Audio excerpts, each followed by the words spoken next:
ఎక్కడికక్కడ భ్రష్టు పట్టించే పరిస్థితికి వచ్చారు. ఇప్పటికి కూడా మీరు అనుకుంటారు అన్నీ అయిపోతున్నాయని. చాలా కష్టపడుతున్నాం, అన్నీ చక్కదిద్దుతున్నాం, అక్కడి నుంచి అనేక సవాళ్లను అధిగమిస్తున్నాం, వ్యవస్థలన్నీ ఘాట్లో పెట్టుతున్నాం. మళ్ళీ మనం వచ్చాం కాబట్టి ప్రపంచంలో అందరికీ నమ్మకం వచ్చింది. నేను కూడా పోయి చెప్పాను, రాబోయే రోజుల్లో మీకు ఇబ్బందులు ఉండవు, ఇది నా గ్యారంటీ, ఇది మా రాష్ట్రం, తప్పకుండా మీకు అండగా ఉంటానని హామీ ఇచ్చాను. దాంతో మళ్ళీ బ్రాండ్. ఒకప్పుడు ఏపీ అంటే చీచీ అనేవాళ్ళు, ఇప్పుడు ఏపీ అంటే భలే భలే అనే పరిస్థితికి వచ్చారు. ఇప్పుడే మీరు చూశారు, రిలయన్స్ మొదలుకొని అందరూ క్యూ కట్టే పరిస్థితికి వచ్చారంటే ఒకప్పుడు ఈజ్ ఆఫ్ డూయింగ్ బిజినెస్ అన్నా ఇప్పుడు స్పీడ్ ఆఫ్ డూయింగ్ బిజినెస్ అని సెప్టెంబర్లో ప్రారంభించిన ఫ్యాక్టరీని ఫిబ్రవరిలో ఇనాగరేషన్ చేస్తున్నారంటే అది ఈ ప్రభుత్వ విధానం అని మరొక్కసారి మీ అందరికీ విజ్ఞప్తి చేస్తున్నా. ఇలాంటి ఒకటి రెండు కాదు, గూగుల్ లాంటి సంస్థ విశాఖపట్నానికి వస్తూ ఉంది. దగ్గర దగ్గర $15 బిలియన్ పెట్టుబడి. మన దేశంలో మొట్టమొదటిసారిగా 15 బిలియన్ అంటే 1,40,000 కోట్ల రూపాయలు విదేశ పెట్టుబడి వచ్చిన ఏకైక పరిశ్రమ, ఏకైక ఇండస్ట్రీ గూగుల్ అని చెప్పి కూడా నేను మీకు తెలియజేస్తున్నా.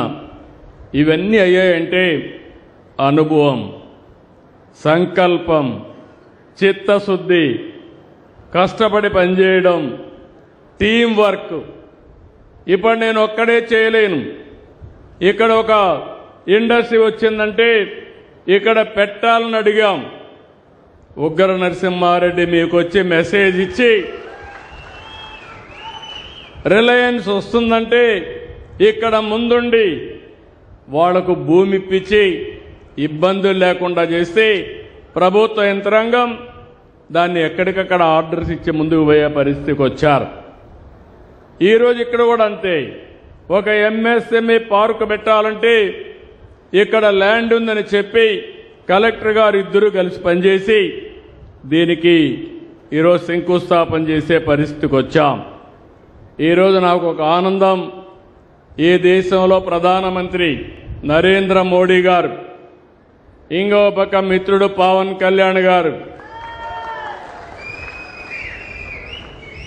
వీళ్ళిద్దరూ కూడా ముగ్గురం కలిసి ఆ రోజు కూటమి పెట్టాం. నరేంద్ర మోడీ గారు కొన్ని పాలసీలన్నీ తీసుకొస్తున్నారు. ఆయన ఏ పాలసీ తీసుకొచ్చినా దాన్ని హైజాక్ చేసి మొదట ఆంధ్రప్రదేశ్లో అమలు చేసే బాధ్యత నేను తీసుకుంటున్నాను. పాలసీ కేంద్రాన్ని, కేంద్రం ఎక్కడ చేయాలంటే ఎక్కడెక్కడ అమలు చేయాలి. వాళ్ళకి రాష్ట్రాలు ఉండవు, కేంద్రానికి రాష్ట్రాలు అమలు చేయాలి. కాబట్టి దానికి ముందు వరుసలో నేనుండి దాన్ని అమలు చేసే బాధ్యత నేను తీసుకున్నాను. ఇంకో పక్క పవన్ కళ్యాణ్ గారు నేను చేసే పనులన్నిటి కూడా సహకరిస్తూ ఇంకా బాగా చేయండి సార్ అని చెప్పి నాకు సహకరించే పరిస్థితికి వచ్చాడు. ఇటీవల కాలంలో లోకేష్ వచ్చాడు, ఆయన కూడా బాగా చదువుకొని వచ్చాడు.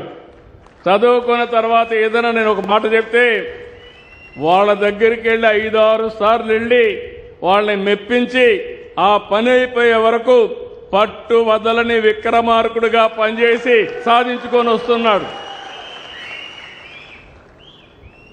అంటే ఆ కాంబినేషన్లో ప్రధానమంత్రి పవన్ కళ్యాణ్ గారు, లోకేష్, నేను నాయకత్వం ఇచ్చి ఎక్కడికక్కడ చెప్తా ఉంటే, ఆలోచనలు చెప్తా ఉంటే దోసుకెళ్లే పరిస్థితికి వచ్చాం.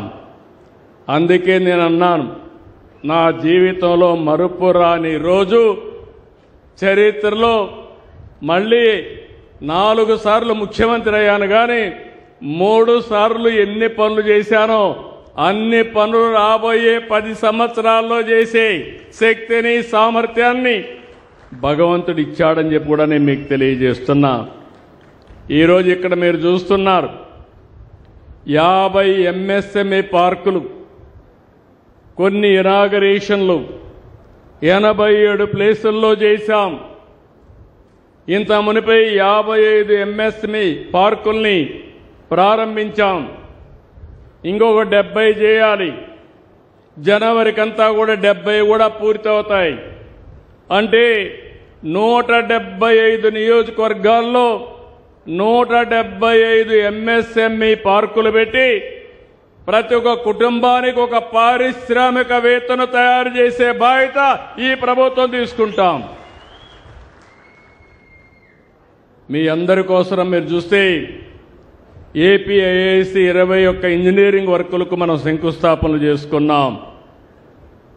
ఇంకో పక్క 1597 సంస్థలు ఎంఎస్ఎంఈ సంస్థలు ఈరోజు మనం అవన్నీ కూడా శంకుస్థాపనలు చేసుకున్నాం. ఇవి కాకుండా ఈ వారంలో 99 కంపెనీలకి శంకుస్థాపనలు ప్రారంభోత్సవాలు చేస్తున్నాం. ఇవన్నీ కూడా 2,65,000 కోట్ల రూపాయలు పెట్టుబడులు వస్తున్నాయి. ఇంకో పక్కన ఈరోజు 25 సంస్థలు ప్రారంభోత్సవం చేసుకుంటున్నాం. ఇందులో కూడా మీరు చూస్తే 25,695 కోట్లు పెట్టుబడులు వచ్చాయి. 74 సంస్థలు శంకుస్థాపనలు చేస్తున్నాం.